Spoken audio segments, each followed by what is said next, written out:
North Shore of Oahu is the mecca of surfing, especially for the pros. The North Shore is lined with several world-class surf spots surfed by all the top surfers in the world.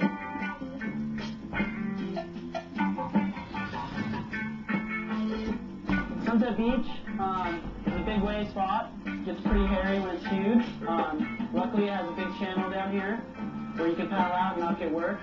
I've only surfed there a few times. It's mainly for those big wave riders that endeavor big waves.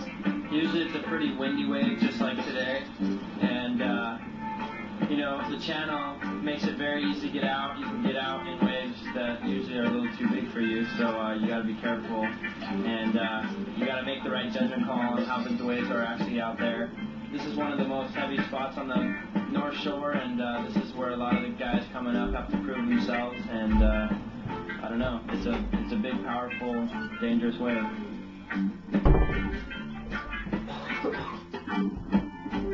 This is Sunset right here across the bay. Then you have this huge channel. To in front of us is Cami Land, and then down there a little bit is Rocky Point.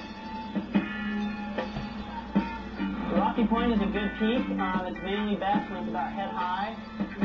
A lot of surfers like to shoot photos there because the sun's really good and it's a good rippable wave. Gets pretty crowded this time of year, which is in December, around the contest.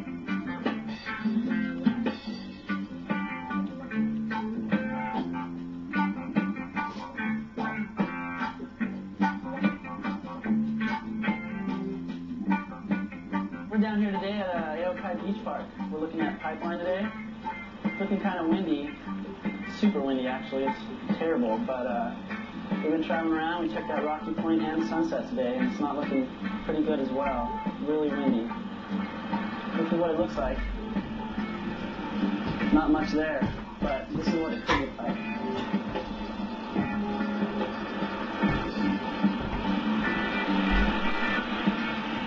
Pipeline is a reef break really close to the beach, and the water is so deep just outside of the break. The waves come out of really deep water and then just hit the shallowest reef, and it's just amazing the power there, and it's really hard just a place to surf. You really got to get used to it.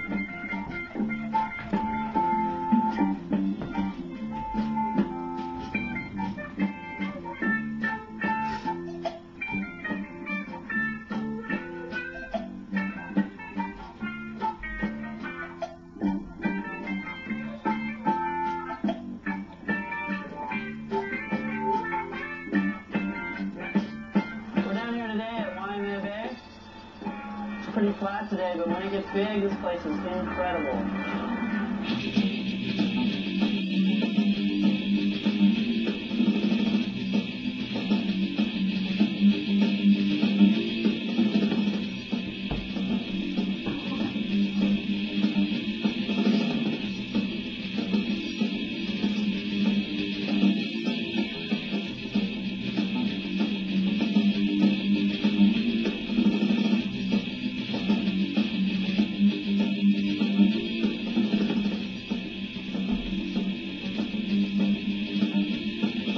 California, you're dealing with almost 100% sandbars and beach breaks and everything, so growing up in that's a whole different story. Going over to Hawaii and places like Tahiti, it takes a lot of work to get used to the reef breaks and the shallow water and the power.